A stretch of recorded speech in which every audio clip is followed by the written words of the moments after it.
Hello and welcome along to the Sports Express Show. We're back again with Kelvin to chat about the PSL. Of course, PSL games practically every day now, so there's always action to talk about. And you good, brother? First and foremost, the friend. I'm great. How about you, bro? Nah, hey, we're good, bro. So we're going to start with what happened last night.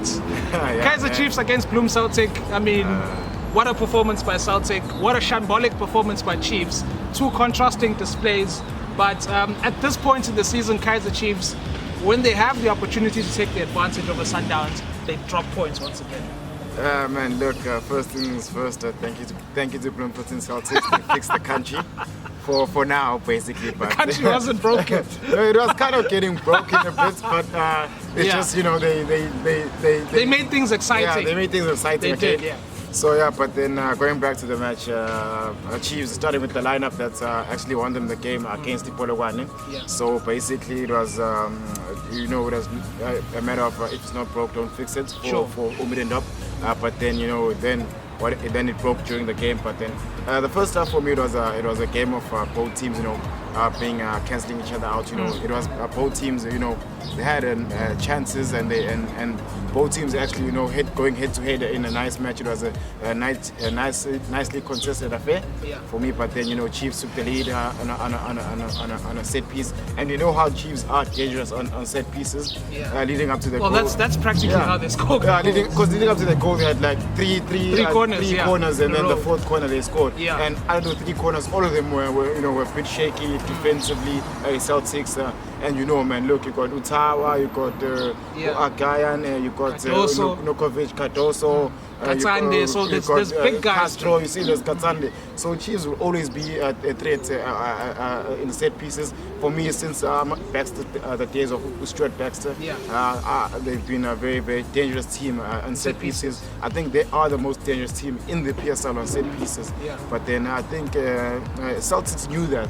They knew it's okay. You're gonna play Chiefs. Hey, those guys were good. They knew they're gonna play Chiefs, and the way they knew that's okay. You're not gonna beat Chiefs every time in the air. So where you're gonna fight Chiefs is on the second balls and on the ground. Keep the ball down. Keep the ball on the floor, and that's what they did, and they did it very well. Because if you look at the midfield, you look in Celtics, which of course Letlabiga, the veteran there, was he protected the defense, and also Ubaloi and Upalane, they played very well, obviously because of Letlabiga. Letlabiga was there to always there defensively protecting the midfield, which gave Ubaloi and Upalane the opportunity to go forward and play and link with the strikers, of course, for Celtics, which was very crucial for the Celtics win. And also, man, look, I can't leave this boy Ngobeni, the left back. He had a man of the match performance. And look, man, it was one of those performances which you made him recognize. Everyone recognized Ngobeni, and now he's on the spotlight for me.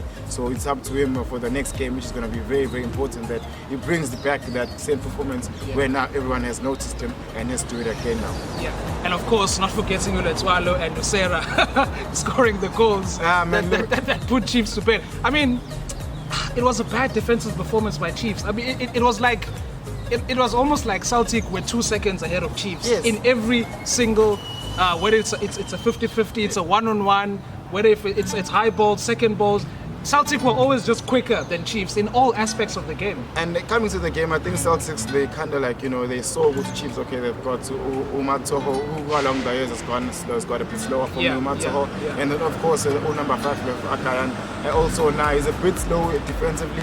And also Cardoso, not the best, not the fastest defender. So if you got the like of Figizolo and Ngobeni, and then also Numabena and Usera, who are very quick. So, and then, they've got quick mind, quick feet. So, and those tall players sometimes, they're very slow reacting. So I feel for me like Celtics, the game plan was actually, let's play quick and fast, and don't let them think, don't let them settle at the back, because that's when they're able to get those mistakes. Because if you look at the goals, the 2 goals that came, it was Mpatlela, the first goal for Ilokunjana. It was just a through ball past Mpatlela. Took him out of the game. And they took him out of the game, and Ngobeni. The second goal also was a long range shot, and then a mistake by Numatoho, and then it was a goal again. So, and then another one, the other one, Matoho couldn't catch up to the Ilokunjana, the third goal.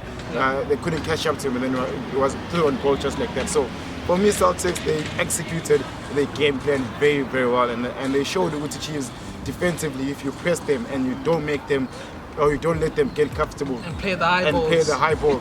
if they play the high ball, make sure the second ball is yours, because that's what for me they did, and that was very, very crucial for the Celtics. Chiefs are very predictable, very incredibly predictable to a point where Nukovic wasn't in that game, so to speak. Yeah. So if you nullify Nukovic, he's the biggest threat that Chiefs have, besides the fact that he scores goals. I mean, he knows how to hold the ball better than Castro does. I don't even want to talk about Kamabiliat. So the last time he scored, I didn't know anything about Corona. I don't even want to talk about Kamabiliat. But if you nullify Nukovic, if you nullify Manyama, still isn't looking fit for me. So if you nullify those guys, you practically have Kaizer Chiefs. If you nullify those guys, like as you've said, and also had to add Katsande in there, because sometimes Katsande can be a very, very problem coming in deep. But for me, Chiefs was just, Ushabala at the back for Celtics. They actually got, one over Nukovic in that game. And also now Castro, I didn't see much of him in the game. It was just, those gaps between, I could see Castro in the game. And then like 5-10 minutes was silence, and then he comes back on again. So, man, Chiefs for me, it's about going back to the drawing board and actually getting another game plan now. Because once a team like Celtics figures you out, other teams are watching. Abo Sundowns, Abo Lokunja, because they are going to play Sundowns.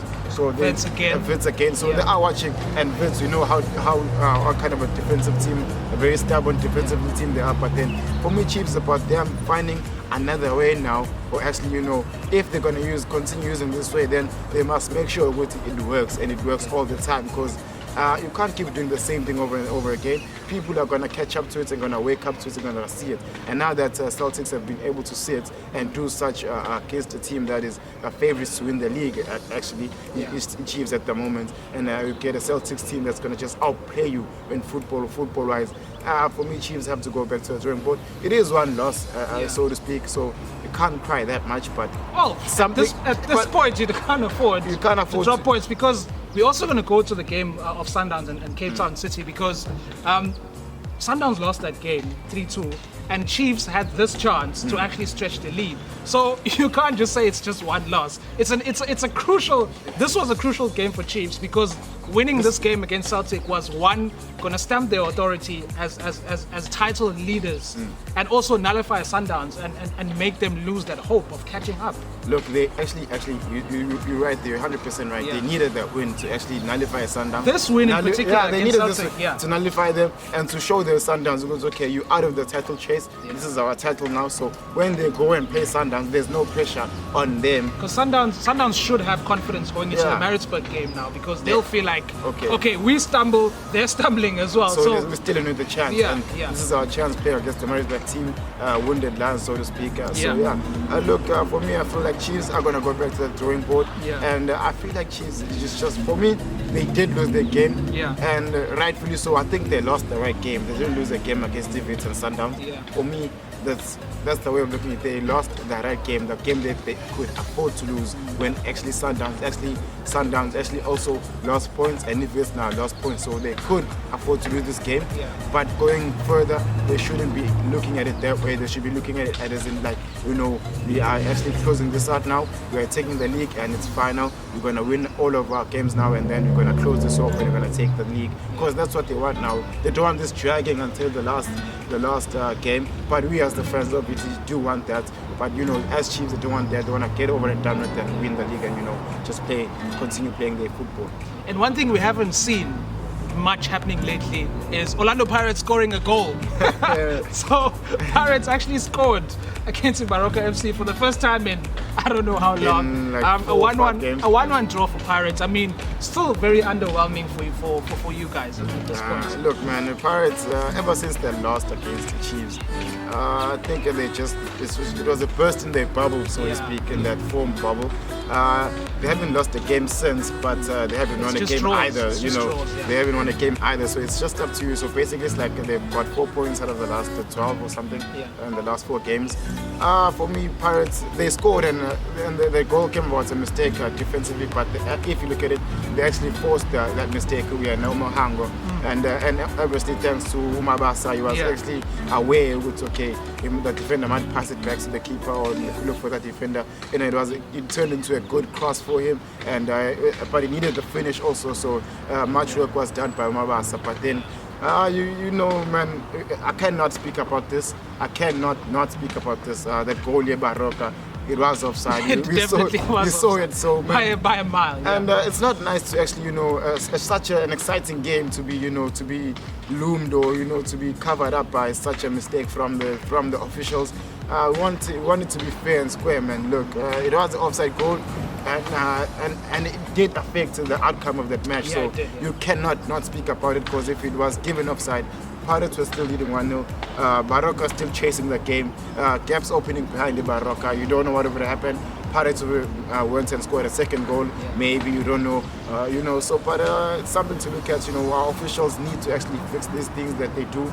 I think they tried now since they came back. It's not a lot being said about officials, but still there's still a lot of work to be done officially in the PSL. Officials getting the decisions right every time. But going back to the game, for me, I'd just like to point out Uzungu came in and he played very, very well. For the Pirates. Really good, He was really good, because the Pirates, the team sometimes would like to, play the ball and, just like take their time. But Uzungu was actually looking for those forward passes, looking for Abomhango, looking for Abopule, looking for Rabaloch. For me, Uzungu came in and he did well. Even in the game against the previous game also, he did the same thing. So I feel like Uzungu, it's about time, he give him that start. Because for me, Umakaringa, sorry, he's been playing, he's been doing well. There's nothing wrong with he's doing, but he hasn't been giving us that forward movement. I feel Uzungu is giving us, because we've got a Ben Mutuare who is actually, helping the defense. So arguably the best in his position. Yeah, so Makaring, nothing wrong with him. He's playing, don't get me wrong. But look, if you look at Uzungu and Umakaring, Uzungu has that forward aspect that he has that Umakaring doesn't have currently. Because Makaringa is good sometimes going forward, but Uzungu right now, for me, he's one of the most formed midfielders with Pirates going forward. And lastly, before we wrap it up, brother, it is Stellenbosch against Cape Town City tonight. It's the only game in the PSL today. So Stellenbosch would want to win because they're playing Chiefs after this, and Chiefs would definitely want to pick up. And in Cape Town City, obviously coming from the Sundowns win, they'd want to carry on with that form as well.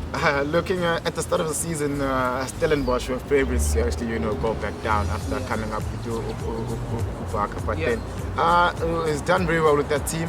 Unfortunately, Umati has got injured anterior cruciate ligaments or something, so he's out very good. And Uzungu now has gone to Pirates. So Stellenbosch have lost quite a few key midfielders. But they played well. They won their game. Obviously, as they started the restart of the season, so to speak, they won. So this is like a Cape Town derby, and both teams coming in on form. They've won their games, and for me, Cape Town City are going to be favourites after they win against Sundowns, because we saw Obo Ralani, Tanzani, and they played very well. So it's going to be a very, very difficult game for Stellenbosch, and Cape Town City is just a game this is going to need to cement their position in the top 8. So I feel like it's going to be a very exciting game, because Stellenbosch want to cement their position in the top flight. I think they just need one win for me. I feel like Stellenbosch to cement their position, and then maybe they can just look at, if other results go in their way, they can maybe get into the top 8. But I think it's a bit far-fetched. But we don't know what's going to happen. But it's going to be an exciting game, man, because both teams are playing good football and they're actually winning. So it's going to be a nice game, because both teams are winning. They're coming in this game on form, so it's going to be exciting. Yeah. Last one, looking at abroad, Champions League final on Sunday, PSG against Bayern Munich. Quick prediction. Very quickly. You're putting me on the spot, but I have to go with. Okay, I'm gonna be honest. I'm supporting PSG, but I don't see them winning. I'm gonna give this one to Bayern solely because their team is a well-oiled German machine. I can't believe all three of us, even Sonny went with Bayern, I went with Bayern, you going with Bayern. Yeah, I have to go with Bayern. I'm seeing an upset. I'm also saying upset, but I want that upset. People are going to be crying on Monday morning. All right, so we're going to leave it here for today. Obviously, PSL games playing almost every single day. So we're going to be watching and catching up on that, and we'll catch you next time.